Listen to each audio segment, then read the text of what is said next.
C'est du plomb, du cadmium, de l'arsenic, etc. Et ça continue encore. On voudrait qu'il y ait des analyses régulières et qu'on soit tranquillisé par ça. Là, on vit dans le flou. Et c'est rageant. On mérite d'avoir des réponses à des questions, on mérite d'être entendu et on mérite de voir quelles seraient les solutions possibles. C'est une contamination qui est invisible, mais la chose qui n'est pas invisible, c'est la parole. Et je pense que c'est important de le dire aux gens. Plus tu te mets dans ce dossier, plus tu te dis c'est plus possible, je ne peux plus faire machine arrière. Il faut que j'aille jusqu'au bout. Metaleurop, Exide. Un siècle de rejets industriels. Des métaux lourds qui empoisonnent les sols et continuent de se disperser. D'un côté, la plus grande fonderie d'Europe fermée en 2003. De l'autre, une usine de batteries qui met la clé sous la porte en cette fin 2025. Dans les deux cas, un péril sanitaire rampant, des milliers de riverains exposés. Avec au départ, le rêve de tout un chacun, une maison avec un bout de jardin. On avait installé tout un potager dans le fond avec plein de légumes. On avait un framboisier qui était sur le côté, on a un prunier. Cette partie-là, c'est vrai qu'il y avait tout ce qui était courgettes, tomates, herbes aromatiques, etc. Tout était ici. Et puis en partie un petit peu dans le jardin, sur les côtés. Là, cette année, j'ai eu beaucoup de pommes et elles sont restées sur l'arbre et elles ont fini par tomber au sol. Bruno Adolphi aussi a cultivé son jardin. À quelques centaines de mètres de Metaleurop, qui s'étendait alors sur ce site, aujourd'hui occupé par Suez. Il s'est installé à Évin-Malmaison en 1997. 2 ans plus tard, la préfecture édite un PIG, un projet d'intérêt général. Traduire, un périmètre de sol pollué. Sa maison est pile dedans. J'avais connaissance de l'usine, mais personne ne m'avait jamais dit que l'usine polluait autant. À partir de ce moment où on se rend compte de ça, déjà, personne ne nous dit qu'il faut arrêter de cultiver. Moi, j'étais jardinier et j'adorais effectivement cultiver. Je fais faire tout de suite des analyses au niveau des enfants. On avait 2 enfants, donc je fais faire des analyses de plombémie. Heureusement, mes enfants n'étaient pas atteints de saturnisme. Bruno adhère à un premier comité de défense des riverains. En 2006, le tribunal de Béthune reconnaît une infraction pénale de l'industriel pour 3 enfants atteints de saturnisme. Mais le comité est dissous après des menaces de mort. Il faut digérer le désastre social de la fermeture de Metaleurop. 830 ouvriers sur le carreau. 2012, nouvelles analyses dans les potagers. 2014, nouveau PIG avec cette fois 2 zones. En rouge, plus de 1000 mg de plomb par kilo de terre. Entre 500 et 1000 en bleu. Salut Marc. Mais écoute, je clenchais. Marc habite dans cette 2e zone. Voilà. Il a été parmi les premiers à rejoindre l'association créée par Bruno pour l'intérêt général des Évinois. Donc il y a des envols de poussière, Toujours. et ça vient bien de chez eux. Et la préfecture nous a dit, non, il peut y avoir d'autres sources. Ouais. Ils veulent nous avoir à l'usure. C'est ça. C'est le but. Marc a construit en 1984. Il a dû attendre 30 ans pour avoir ses recommandations. Éviter de laisser jouer les enfants dehors et de faire un potager. Moi, je suis persuadé qu'il y a une faute de l'État au niveau de la reconnaissance de cette pollution qui a été faite pendant plus d'une centaine d'années et que les contrôles n'ont pas été effectués correctement, ou pas assez souvent, ou on a été trop laxiste. L'usine Metaleurop, si vous voulez, il y avait des rejets directs dans le canal de leurs polluants. Il a fallu attendre 1988 pour qu'ils décident à se faire une station d'épuration. On n'a pas d'informations et on voudrait en avoir vraiment et savoir la réalité, quoi. Moi, j'en ai marre de me faire rouler depuis avoir construit ici.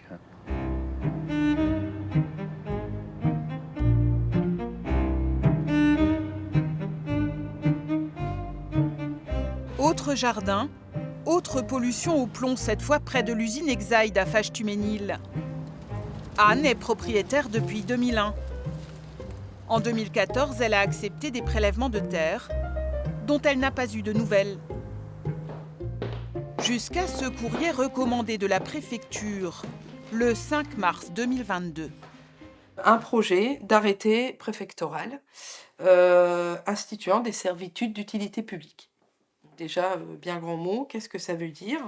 Joint au courrier, un listing de parcelles où figure la sienne et un plan du fameux périmètre. Moi, je suis ici, donc effectivement, bien dans le tracé et dans la délimitation, et l'usine est ici.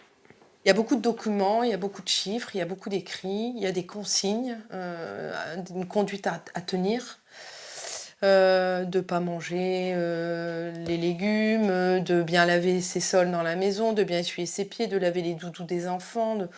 Bon voilà, donc il y a de l'ARS dedans, il y a de la préfecture, il y a de l'Exaï, donc on ne comprend pas bien. Et la première étape, c'est de déchiffrer ce que ça veut dire.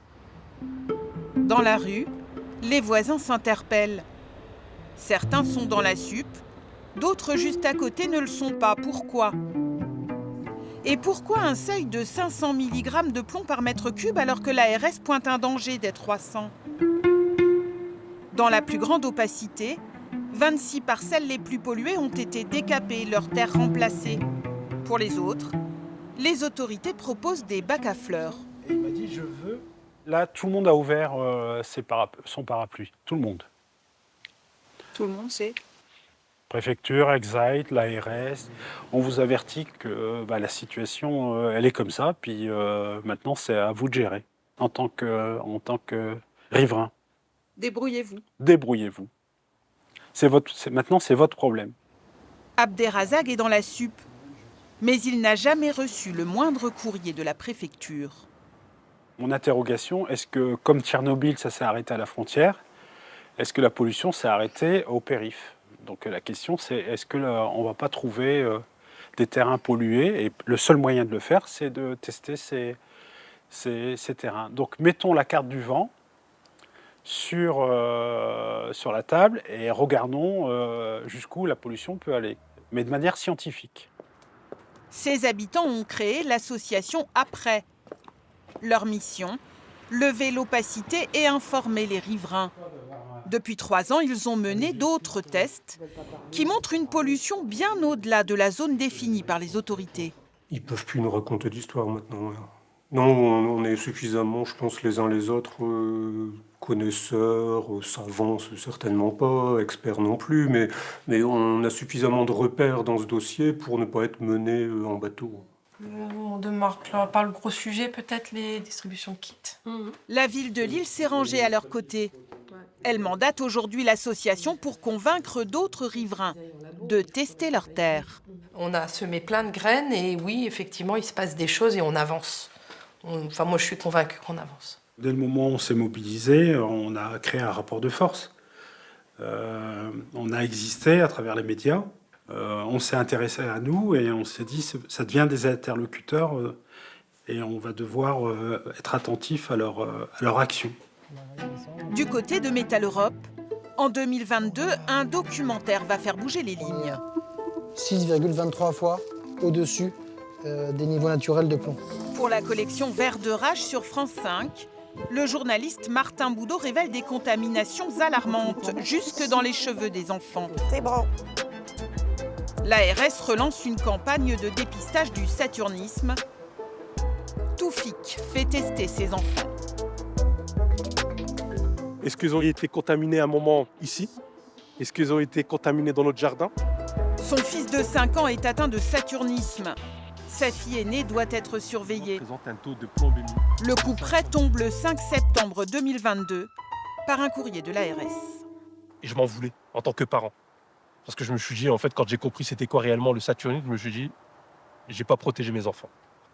Le couple a décidé de déménager ailleurs. Mais le mal est là. Son enfant souffre de retard de développement. Il a certains troubles. C'est-à-dire, par exemple, troubles de langage, problèmes de concentration au niveau scolaire, ou même ailleurs. Hein. Il y a la dyspraxie, des problèmes de dys. Et pour ma fille, à ce moment même, nous sommes encore en train de faire tout plein de bilans.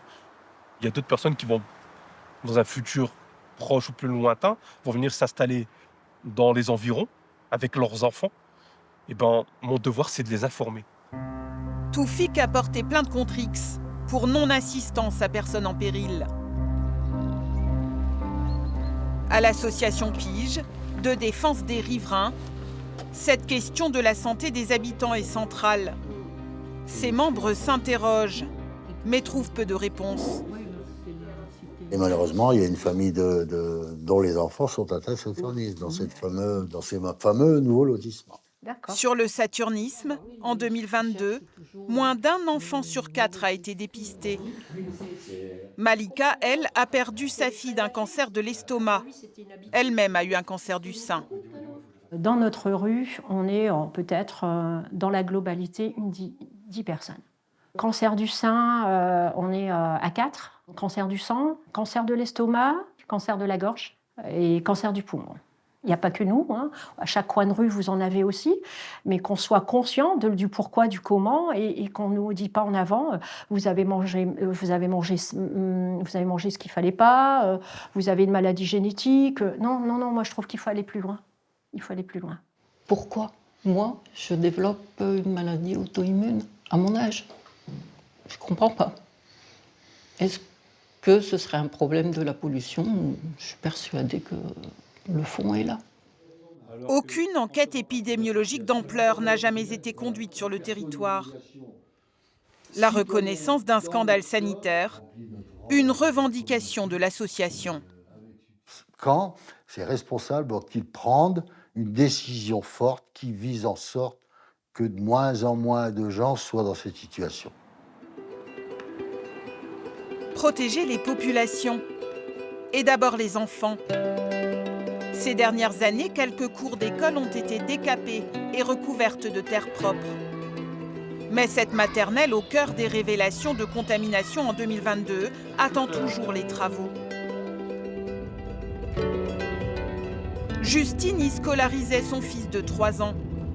Avec son conjoint, ils ont décidé de l'éloigner du danger dans une autre école, 10 km plus loin.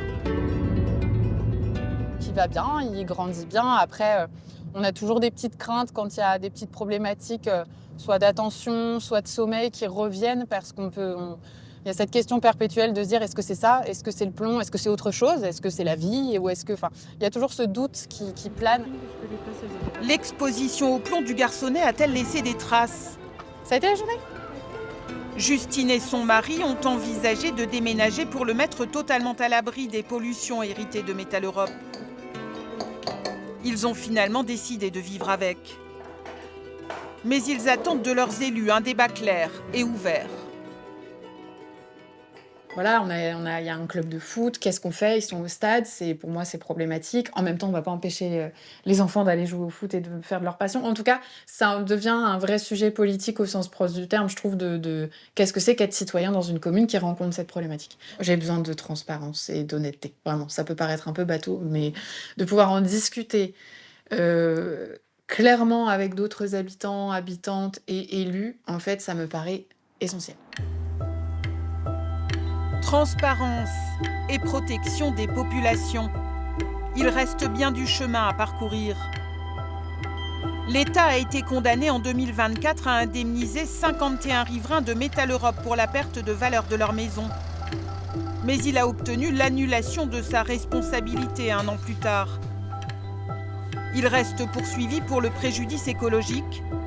L'association Pige attend toujours une date d'audience. Du côté d'Exide, la bataille judiciaire n'a pas commencé, mais une plainte est dans les tuyaux. En attendant, des milliers de riverains continuent de vivre avec la sourde menace du plomb, qui gorge leurs jardins et leurs espaces publics.